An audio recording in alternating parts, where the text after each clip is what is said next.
But you know, a guy who is a nationally known public interest attorney, professor at George Washington University Law School, Dr. John Banzaf joins us right now. Not a doctor, but a great attorney. And now, last week when we had you on, you were suggesting that people donate CPAP machines as ventilators, and now I guess the FDA has approved that. You've struck again. Exactly right. I think we've won, and I think you could probably join in the victory lap because maybe your program helped a little bit. We'll never know. But the idea is we are already facing a major shortage of ventilator machines. In Italy, people are dying. They reportedly have guidelines that say if you're over 60, you don't get a ventilator. We've got about 160 to 200,000 ventilators here in the U.S. We're going to need 900,000, which means that roughly 3 out of 4 people who need them will not get them, and they'll die. Wow. So the FDA has now approved the idea that I had, and of course others also had, that we can use CPAP machines. These are the kind of things that people use to deal with snoring and sleep apnea and so on. They're kind of poor man's ventilator. They're not as powerful. They're not as sophisticated.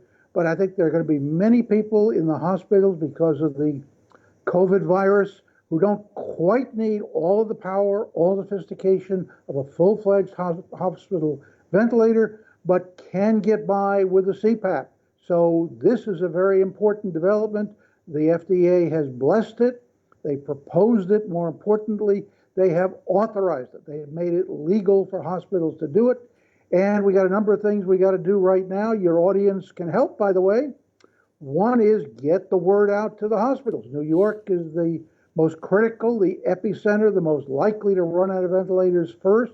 And it takes a long time to get the word out. It still hasn't gotten out into the primary media. So that's number one.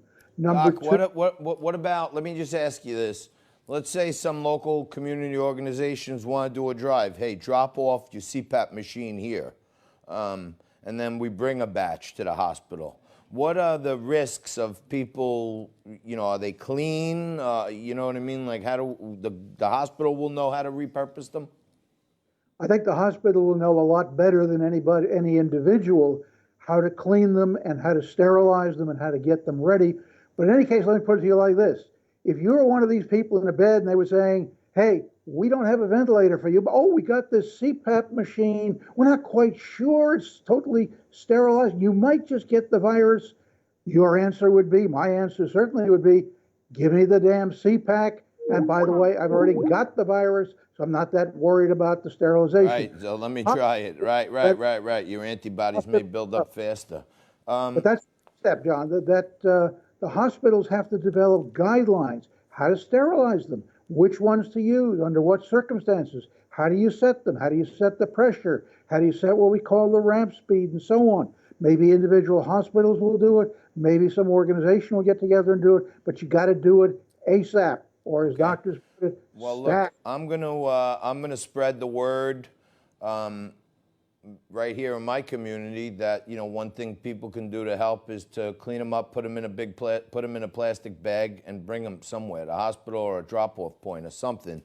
In our last couple of minutes, Doc, I'm sorry, I just had on Dr. Stephen Greer, so I keep calling you a doctor because I think you like a doctor, but you're definitely a doctor of the law, that's for sure. So I was just talking to Stephen Greer about something that I'm sure you're very familiar with as an attorney. It's a value of statistical life calculation, a VSL calculation. You know about this?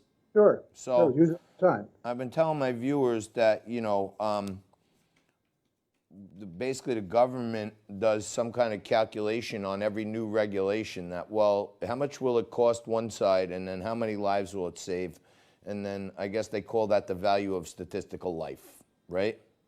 Well, that's part of it. You look not only at the lives, but also how important it is to save the life. Right. If you've got a guy who's 80 in your hospital, you got a guy who's 20, probably you want to save the guy who's 20 because you got a lot more life left and therefore a lot more productive use. He's going to work, he's going to pay taxes and so on. The old guy who's 80, going to be around for a couple more years, probably already retired, not even paying taxes. So we have to factor that in. Right. So that's my question, as we go, to more nationalism here, right?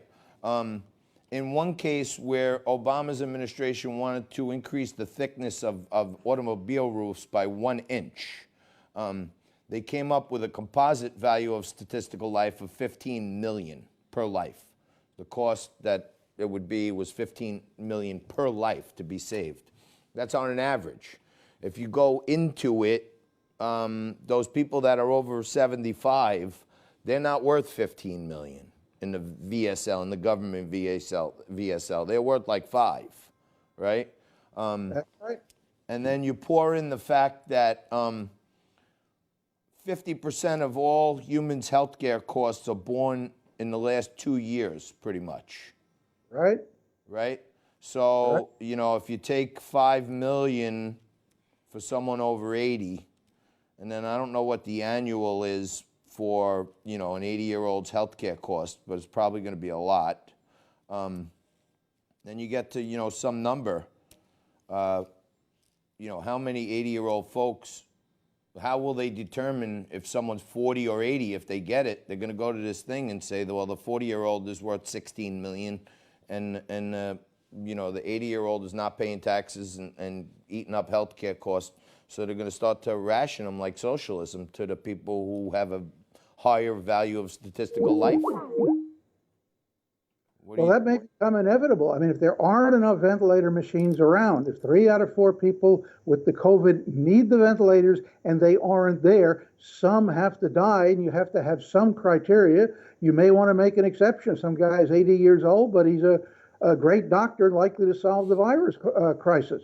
But you got to make those decisions. That's why this FDA decision is so important. Instead of having 200,000 ventilators, we've got literally millions of CPAP machines. They won't solve the problem for everybody in the hospital, but they'll solve it for a lot of people in the hospital. That's the important thing, but we got to get cracking now. You don't want to wait until your beds are literally overflowing in New York, as they are now in northern Italy. You want to get those machines in there. You want to know how to use them, how to sterilize them, how to set them up. And you want to have some way so that if a guy at, say, Montefiore discovers something new, he can get on a secure listserv and send it to all the doctors in New York, or maybe even nationwide. Right. And say, hey, this worked. Oh, by the way, this didn't work. Right. And also will save lives. But time is of the essence here, John. I'm with you.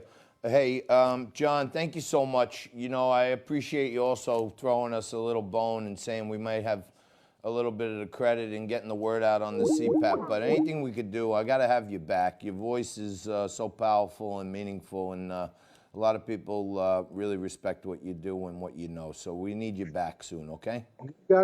You got it. And again, join me in the victory lap. You may have helped out with your broadcast. We'll never know. Well, we'll keep doing it, and that's all we can do is do our part.